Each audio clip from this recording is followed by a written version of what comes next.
and all these people were from the Groundlings, and Kathy Griffin was a Groundling, so we would work together at the Groundlings.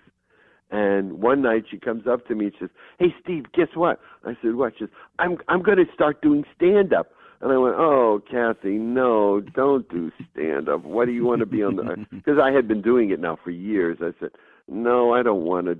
You'll be on the road. It'll be nightmare." Well, little did I know that she was going to create her own art form of stand-up and create such a huge following. She's just magnificent and the most ambitious person I've ever seen. And when she had the problem with Donald Trump, my heart broke because I knew how hard she had worked to get where she was. And, you know, and to lose it because of Trump was really sad, really just sad for me. But she's resilient and she's coming back, and her last tour sold out, and her, you know, and so you wait and see. She'll be back with Anderson Cooper on New Year's. You wait and see, because the last New Year's show was just abysmal. So there's a chemistry that Kathy and Anderson Cooper have that just wasn't there this time. Right, that's understandable, too. We'll be looking for her on that. And also another female comic that was also groundbreaking, Rosie O'Donnell. You had some praise for her. Maybe tell a little bit about her as well. Well, you know, Rosie was a working comic. You know, she was in the clubs when I was in the clubs, and I'm trying to think. She was headlining at a place in New York City called a woman's name. I can't remember the name. Caroline's. She worked at Caroline's in New York. And hold on, my dog is having a nightmare. Wake up, Louie. Tell Louie a joke or something. Louie, wake up. He's sitting next to me barking at nothing. So she was working at Caroline's, and I was auditioning for the David Letterman show, which was, you know, David had seen me work every night for 3 years at the Comedy Store. But when he got a television show, it was out of his hands, and it had to go through So I was auditioning for David that night.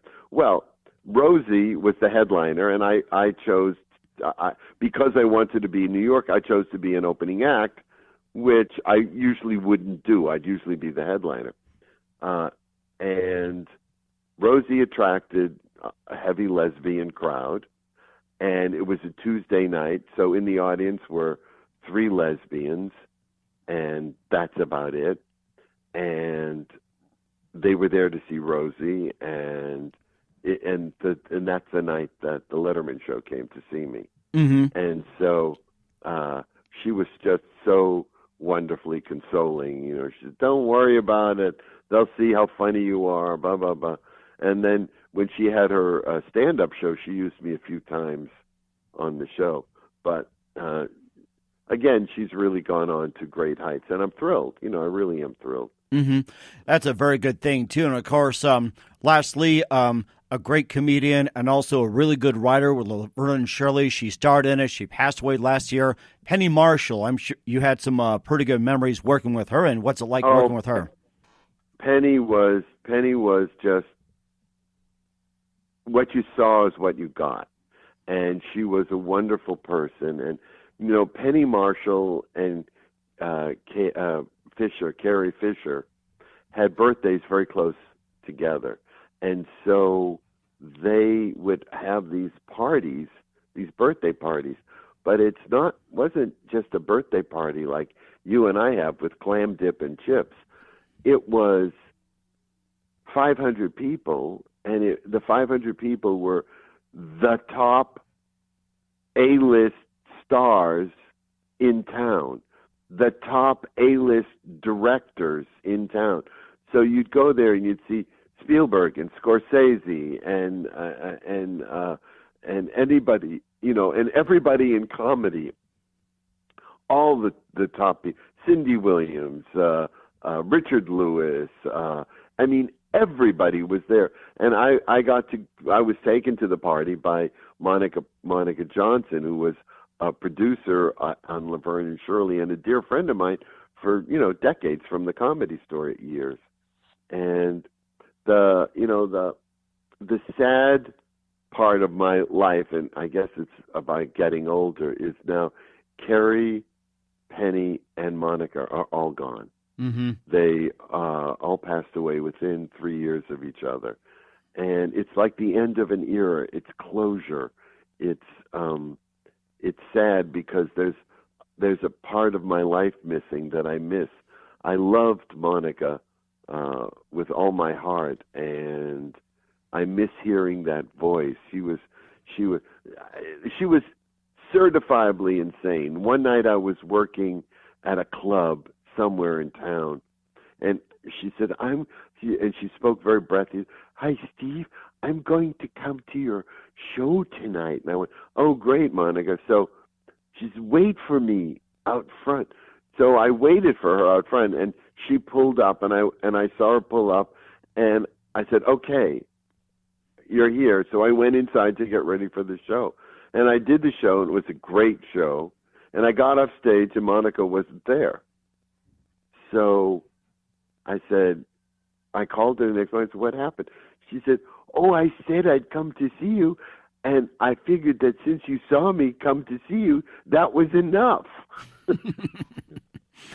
I said, "You didn't come inside to see the show?" "No. Why? You saw me." I mean, that was Monica. She was insane, and I loved her for being that insane. Sounds like you got a great inspiration as well, too. And, of course, of all the places you played at, what would you consider your favorite city and your favorite venue? Oh, that's a good question. My favorite city, let's see, my favorite city... You can do a top five if you want. No, my favorite city would have to be Sydney, Australia. And my favorite venue there was at Kinsella's. I did a show there for 3 months, and I fell in love with the city. I fell in love with the people. It was the most rewarding experience of my life, and to this day, I still have friends in Australia who are like family to me. Coming next after that would be Indianapolis. I love working the Midwest. I love working the Midwest. The people are so nice, and they're so warm, and they enjoy comedy. After that would be Houston, where they're just ruckus, and they love to laugh, and I had some fantastic shows in Houston. So those are my top three. And lastly, who would you consider your biggest influence? Wow. I loved Red Skelton. Now, that's strange to hear, but I did. I loved because he was not only a comedian, he was an actor, he was a mime, but he had heart. When at the end of his show, when he would say, "God bless," mm-hmm. you know he meant it. And from the stories that I've heard about him, he was the person that you saw. Many of them are not. Many of them are, there's a character that they play, and then there's the person. But Red Skelton was very much the person he portrayed himself to be. And I never got to meet him, but he was a great influence. As a child, I always watched his shows. Mm-hmm. That is amazing. He's one of my favorites as well, too. And, of course, we know you're busy. Before we let you go here, and tell us if you have any upcoming projects and what's your website and how can people reach you? All right. So my website is stevebluestein.net, and I'm on Facebook and Twitter at Steve Bluestein, Bluestein, Stein. Mm-hmm. My project, I'm working my play Rest in Pieces. We're going to be doing another stage reading in New York City in the spring. I'm working to get that on stage in New York. of course, Memoir of a Nobody is available on Amazon.com, Barnes & Noble, iBook, eBook, Nook, Kindle, and I urge people to buy that because the 57 5-star reviews have been very rewarding, and I'm sure that people will enjoy it if they take the time to buy the book. After all, it was ABC that called the top 5, and 2 other books are on Amazon, and also where else can they purchase? Well, I'll come to their house and read it if they pay me enough money. But the other book is 49 and a Half Shades of Bluestein, and then the third book, which is not available yet, is Take My Prostate, Please, and that chronicles my battle of prostate cancer, and it's a fairly morbid subject, which my agent said only you could have made prostate cancer funny, and so we're waiting to see if a publisher will pick that up. And I'm not doing stand-up on the road very much. I just did the Palm Springs Comedy Festival, and that was the first time I had worked in a long time. But I will do stand-up if it's a big venue and with lots of money, and because after 30 years of being on the road, it's tiring. Right. And I have a very nice life sitting here in my living room. Well, the road is like, say, from the living room to the kitchen to the bathroom and front porch. That's probably road trip enough for you. Yeah, you bet. I'm selling this house, and everything in my life is an adventure. So I'm selling this house. This is a true story, and so the first night of the open house, which is for the brokers to come and see the house, the caterer comes with the food, and valet parkers are in the street for the cars, and we're sitting in the living room, and the broker says to me, "Do you smell smoke?" And I said, "Yeah." And I go to the window, and the hill across the street from me is on fire. Oh no! So now, So now the fire trucks are coming, the big fire trucks, and they're pulling hoses, and guys are running up down the hill, and now the water dropping helicopters are over my house, and they're dropping water, and and the noise, and I turned to the broker and I said, I don't know a lot about real estate, but I don't think this is going to help. So we had a fire the first night, and it's been like that almost every open house since. Or maybe Not the fires, or maybe firefighters want to come by and take a look. So yeah, or they say you're the hot comic. So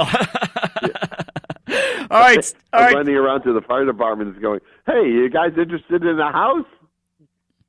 Hey, it's hot property, they say. So. Well, yeah, the house was picked as LA Times Hot Property of the Week. So it's true. In the real estate section, they have hot properties, and they did a wonderful article about the house because it was on HGTV, and it's kind of special, like architectural house. So, but I'm going to move to Palm Springs permanently, so it's sort of going into retirement. I mean, I will never retire. I'll always be writing something or working on something. As a matter of fact, I've just been contacted about writing a play for a theater in Palm Springs, and at the same time was contacted about writing a show in Las Vegas. So I'll always be working on something. But I said this year has been the busiest year of my retirement. If I was this busy when I was working, I wouldn't have to retire. That is true. And, of course, mind if I ask how much you selling the house for? Well, it's listed for $1.6 million. $1.6 million, and I'm sure they'll contact you on Facebook and your website as well, too. So, Steve, I'd like to wish you all the best. I'd like to have you on again. Thank you very much for your time, and look forward to having you on again soon. Oh, listen, it's my pleasure. It's always great talking with you.